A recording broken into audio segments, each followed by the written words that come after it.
Hi everyone, MJ here. Super heavy lens on the gimbal. A little bit of a level problem.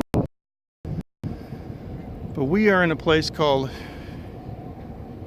Qingdao, and in English you don't have to worry about the tone. You just say just Jin Island. It's in Gaoxiong City, south of Taiwan. And this is where the water starts turning that really nice, almost Caribbean color blue. It's also one of the busiest seaport areas in the world, certainly in East Asia. Look at this, just ship after ship, just nothing but ships. A little jetty out there. I guess it's a breakwater. All those ships out there. Yeah. Want to say hi to everyone on YouTube, D-Live, Periscope, and Africa TV. We're going to zoom out until we get the edge of the gimbal. Oop, there we go. All right. Nice to have you with us. MJ here. Matthew, how are you? Nice to see you. MJ here. Yeah, this is a beautiful... My goodness, it's so hot and it's so sunny, I can barely see the comments. So I have to go this way just to get the sun on my face a little bit, but whew, man, oh man. It's about 34 degrees C here, light breeze, fortunately from the wind, from the water, slight wind from the water. Yeah, it's a nice day. I'm here with my wife, her sister, and my daughter Phoenix, and Phoenix wants to get some shells. So yeah, that's what we're doing. So nice to have you with us. Let's take a walk around. The sand is pretty dark. It's been raining, so a lot of it is dark because of the moisture, you know. But this sand composition is different, you know, than it is like in Florida where I grew up. And if you ask me, I don't know, I'm not a geologist, but it looks volcanic. And we know that Taiwan is on the ring of fire. And we have a lot of earthquakes. Over there is a cordoned off swimming area. And the reason that it's cordoned off, as you can see right there, riptide. Yeah, being able to identify a riptide is a crucial skill in a place like this. Wherever there's holes in the breakers, usually there's a high probability of there being a riptide. But fortunately, most riptides will just bring you back in if you don't panic. Ken, how you doing? Sorry I didn't see you. Yeah. I expanded the text box a little bit to give a little bit more room for longer comments and longer usernames. But they've got an area over there, just on, you know, near the far side of that little cove, and you can see that the breakers over there are a lot less aggressive, and I don't see any riptide over there, rip current over there. But there you go. It's a beautiful day. Small mountain over there, that's by the harbor. On the island, the channel between the mainland, you know, part of Gaoxiong is over there, and you can't really see much of it from here. In fact, I don't think you can see anything. But if you go down that way, it's all shipping ports and container.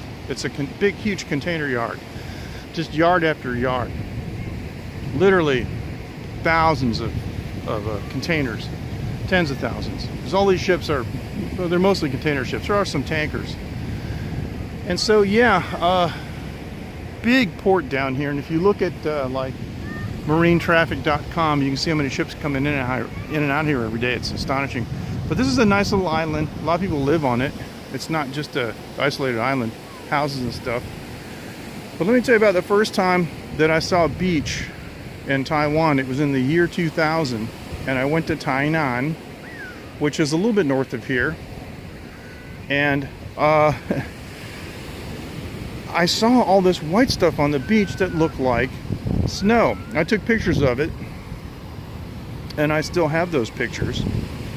They're on my Google Photos, and I gotta tell you, it was styrofoam pollution. I went back to the States and I told everybody, I said, you know how people talk about those styrofoam cups, they never go away. Yeah. I said, well, I know where they all go to. They go to Taiwan, because the beach was covered in it.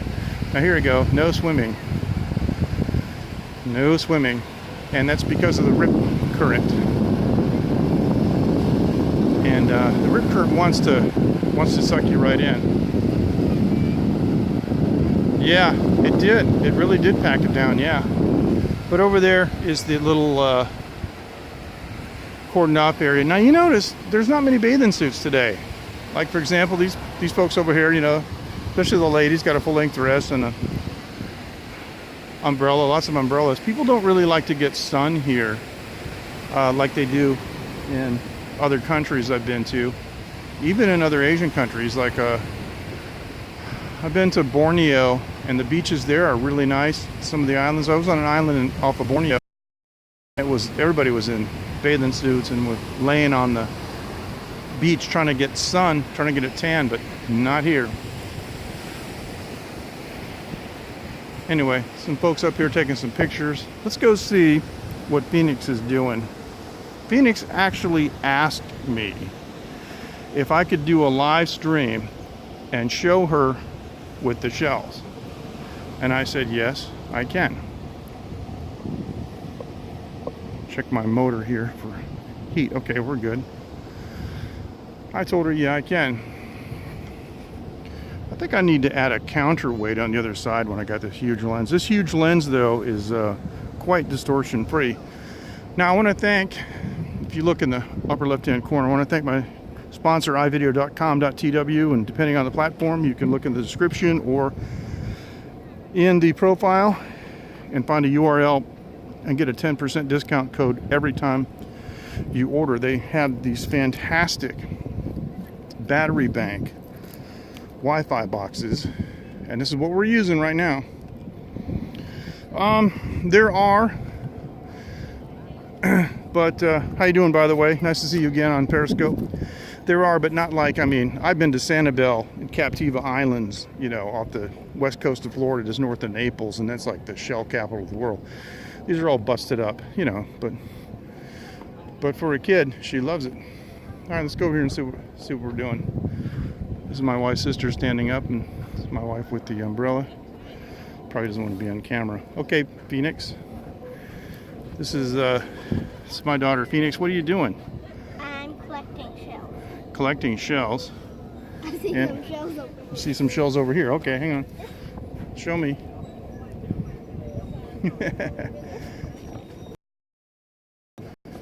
Try to get out of the... Oh, okay. What kind of shell is that? Do you know? I don't know. I don't know either. Got your little bucket over there? Yes. Okay. So let's see. What do you got in here so far? Here you go. We got shadow. Oh, it's a pretty good collection. Got a little spiral shell. We used to find those in Florida. See the little spiral one? Looks like a cone. Yeah. See what I mean? Got a couple of those. They actually don't look too bad. Yeah. Oh, that's nice. You're very diligent about finding those. So, yeah, you know, shelling is a really fun pastime, and places that have that are known, you know, for collectible shells, places like I just mentioned. It's fantastic, and you can do crafts and things and make little displays in the house. Sorry, but I got sweat dripping on my glasses. Can't even see here. It's ridiculous. Okay, there we go. Let me see. What'd you just get? Okay, take a look here. Got to stand out of the sun. We got to see. Okay, there you go. Oh, look at that. Wow. Later I'm going to put some water in. Later you're going to put some water in? Why, you going to rinse them off? Okay. It doesn't it? It really does. It really does. Well, you know, the thing is, you got to take time to relax. And, you know, I never make fun of anything that anybody does. Oops, I got to move this. For relaxation. Like I used to fly a kite. I had a kite, you know, with a half a mile string on it. And I would just let that thing go out of sight and sit there and just gently feel the pull of the kite, you know, and then when I got tired, reel it back in. And I knew I was going to spend at least 2 hours basically doing nothing, and it was fun. So like collecting shells, yeah, as long as you don't mind bending over and looking down. Okay, thank you. Sorry about that. Wow, I got some. Oh yeah. Okay. Anyway, yeah, we're out in the open, and the only problem is wherever there are a lot of people. See, Taiwan, everybody has unlimited internet access, so they leave their phone on all the time, and it's always updating Facebook every 20 seconds. And you get 3,000 or 4,000 people in an area, you can't get a signal. Nobody turns it off. But yeah, I went to Sanibel. No, I went to Captiva, and I rented a boat and drove around all the around the islands in West Coast Florida, and it was a lot of fun. Stopped on the beach. I picked up a bunch of shells myself. It was really interesting because there was a large variety of them in a huge concentration, and it actually required some skill to spot anything interesting. Now look out here. I'm going to zoom back out. Every time I change cameras I got to reset the zoom, but look at the ships out there. I can't even count them because some of them are in front of others. Look at those over there. Looks like a tanker on the far right. Let's see how far I can zoom. I think it'll get too pixelated, but yeah, look at that. Yeah, I think it's too pixelated. Now I'll go back in until I hit the gimbal motor. And there we go. I guess that's close enough. Okay, these folks out here taking, looks like video, taking some kind of video. I might be doing something for university. It's a big weekend because of the Mid-Autumn Festival, and unfortunately the restrooms are under construction, and they've got those plastic porta-johns. And the bizarre thing, if you ever visit Asia and you have to use a porta potty, it's going to be a squat toilet porta potty. So it's interesting. Sorry, I missed the comment just before that one where Ken said he was collecting shells with his son. Yeah, it's a nice pastime for the family. And so in a little while I'm going to quit this, and I'm going to help Phoenix, but everybody's looking at what they're doing over there. Maybe I should go over there and film them filming. I don't know. Let's see. Everybody's looking.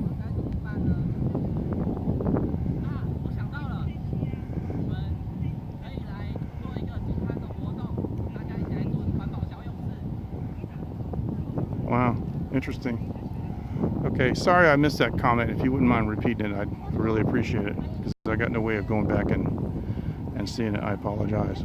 Yes, Pumpkin. I still have a lot of shells to pick. Yeah. Well, pretty soon we're going to sign off from the island, and then we're going to collect some shells, and we can go down to the ocean, to the water's edge, and get you some water for your bucket if you want.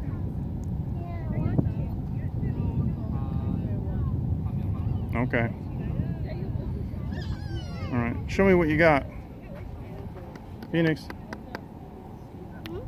Show me what you.